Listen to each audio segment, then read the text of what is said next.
Hello everyone and welcome to Sunburned Albino lists every game he's played this month. This month being July of 2023, which was a completely dead month for anything big or anticipated, so I had to fill some gaming holes where I could, including delaying some June games to July because I didn't have time to play everything I wanted to, and having to subsist off of some demos of varying quality. There are some bangers in this video, but July can't take credit for them. As always, this list doesn't contain games from previous months that I'm still playing, just new stuff I haven't talked about yet.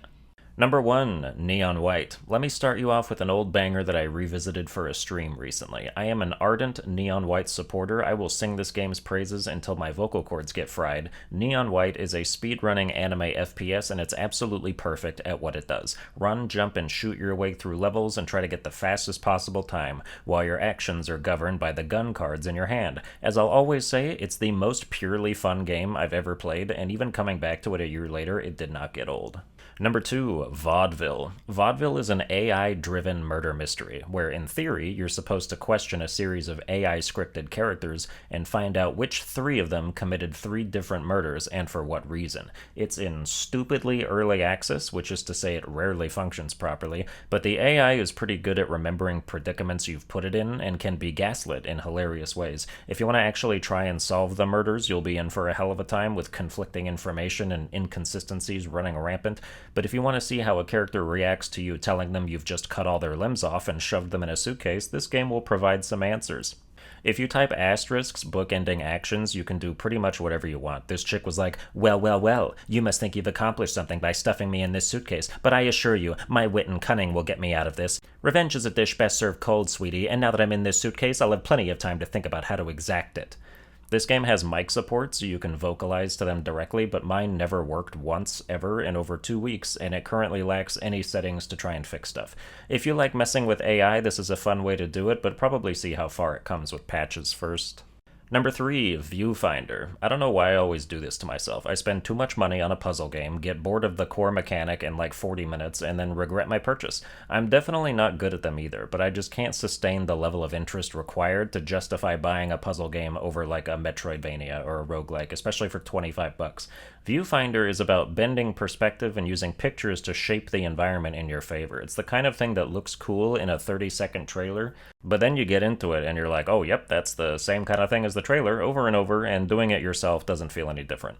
Number 4, Dave the Diver. This is the best indie game of 2023. Check out my Game Graph review video for more detailed info, but Dave the Diver has you diving for ingredients to later prepare dishes at the sushi restaurant you manage, and it's a fantastic loop. With constant events and new side stuff to undertake, snipe a shark in the head and then serve that head fried on a sushi platter for your impatient but paying customers, and continuously upgrade not only your diving equipment and weapons, but the quality of the sushi you offer for more cash, which in turn means more cash you can spend on hiring staff to save your fat ass some work. You know you've got a perfectly functioning restaurant going when all you have to do is camp the wasabi and refill it when needed, while serving whichever customers sit right next to you. Work smarter, not harder. Unless Silk Song comes out this year, Dave the Diver better sweep all the indie awards, and even then it'll still deserve some of them.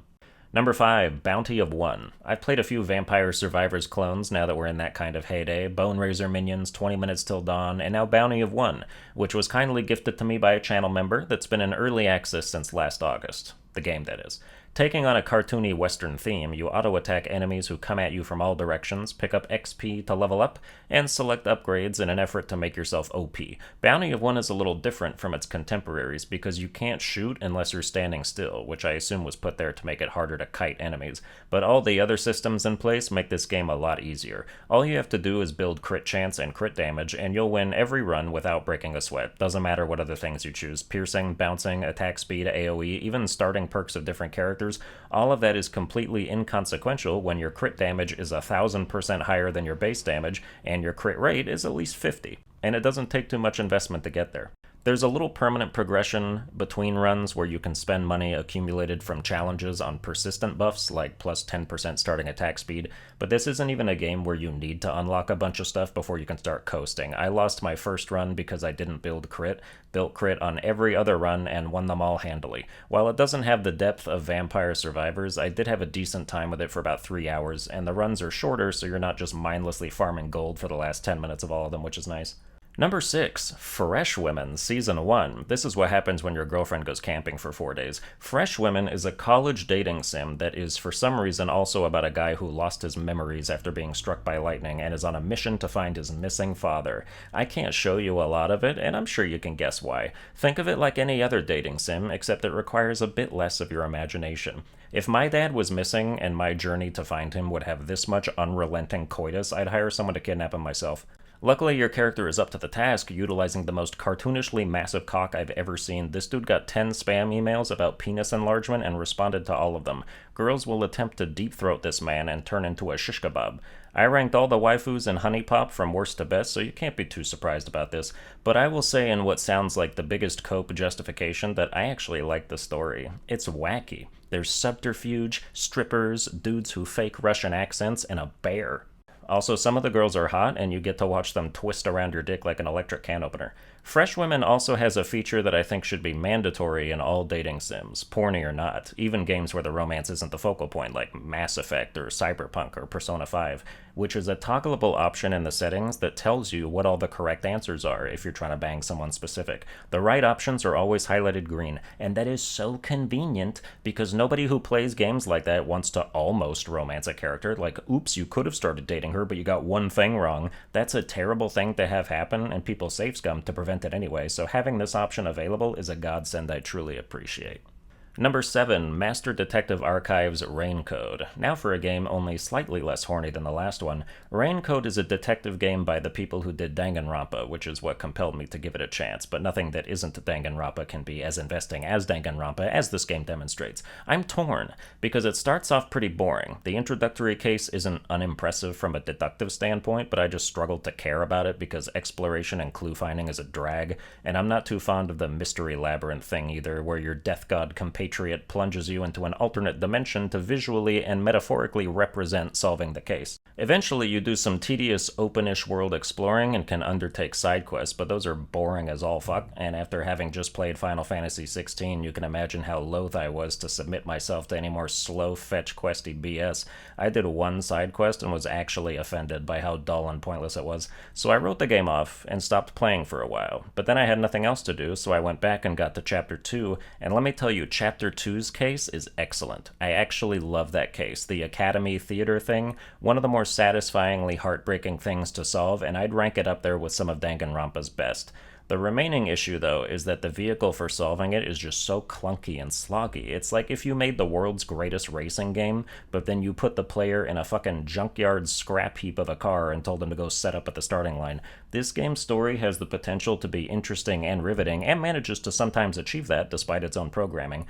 I hesitate to say I'd rather watch this as an anime because the Danganronpa anime is such rushed, low-quality trash compared to the methodical approach of the game, but if there was a setting where the game would just automatically teleport me wherever I needed to go and perform all the menial tasks on its own, like if this game was a self-driving car, I would happily jump in the driver's seat and go hands-free and enjoy the cases and story.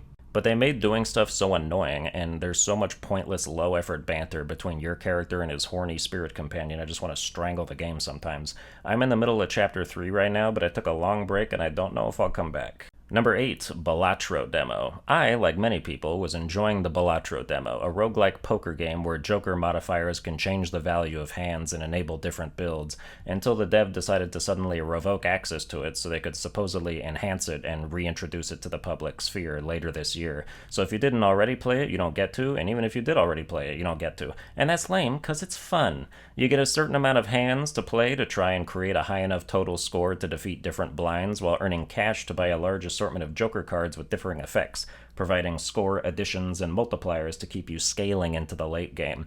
Classic roguelike, classic poker merged into one classic in the making that we hopefully don't all stop caring about by the time the dev reveals his own trump card. Number 9, Goodbye Volcano High Demo. Oh man, it's even worse than I thought.